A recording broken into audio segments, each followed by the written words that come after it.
প্রিয় দেশবাসী, একেই বলে মা, যে মা দেশের জনগণের জন্য পিছপা হটেনি, যে মা দেশের গণতন্ত্রের জন্য ভীম দেশে চলে যায়নি, যে মা নিজের সন্তানের গর্ভধারিণী মা, যে নিজের সন্তানের মৃত্যুতেও একবারও বিচলিত হয়নি, দেশের মানুষকে ছেড়ে যায়নি, যে মা নিজের সন্তানকে মেরুদণ্ড হাড় স্টিক ভেঙে দিয়েছে বিদেশে চিকিৎসার জন্য, সেই মা এক ফোঁটা চোখের পানিও ফেলেনি।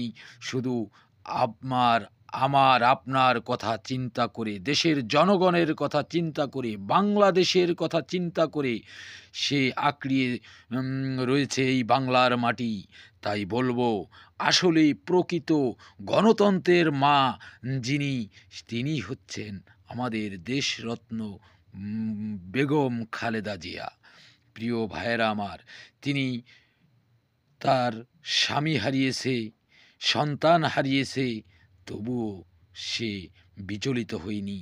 শুধু এই দেশের মানুষের কথা চিন্তা করে তিনি বারবার মাথা উঁচু করে দাঁড়িয়েছে, তার সম্মান আরও দ্বিগুণ বেড়েছে।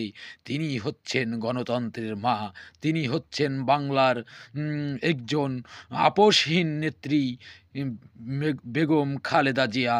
প্রিয় দেশবাসী, এমন একটি নেত্রী আমরা পেয়েছি, এমন একটি মা আমরা পেয়েছি যে তার তুলনা কারোর সনে চলে না।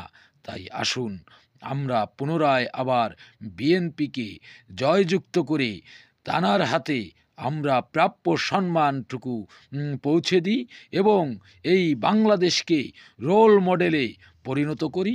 বিশ্বের বুকে একটি রোল মডেল হয়ে থাকবে আমার এই সোনার বাংলাদেশ। উন্নয়নের গণজোয়ারে ভাসবে এই সোনার বাংলাদেশ। তাই আসুন আমরা ঐক্যবদ্ধভাবে আবারও এই স্বাধীনতার পক্ষের শক্তি, 1971 সালের নিজ হাতে অস্ত্র তুলে যুদ্ধ করেছে যে লোক, শহীদ প্রেসিডেন্ট জিয়াউর রহমানের বিএনপিকে আমরা আবারও পুনরায় বাংলাদেশের রাষ্ট্র ক্ষমতায় এনে আমরা আবারও সেই 1971 সালের পরাজিত শক্তিকে কম্পন ধরিয়ে দিয়ে আমরা বিশ্বের বুকে এই আমার সোনার বাংলাদেশকে রোল মডেলে পৌঁছে দিই। আসুন আমরা সকলে মিলে ঐক্যবদ্ধ হয়ে ধানের শীষে ভোট দিই। মা বোনেদেরও বলে যাই, আপনার ইজ্জত রক্ষার্থে, আপনার সন্তানের ইজ্জত রক্ষার্থে আসুন আমরা সকলে মিলে মিশে ধানের শীষে ভোট দিই।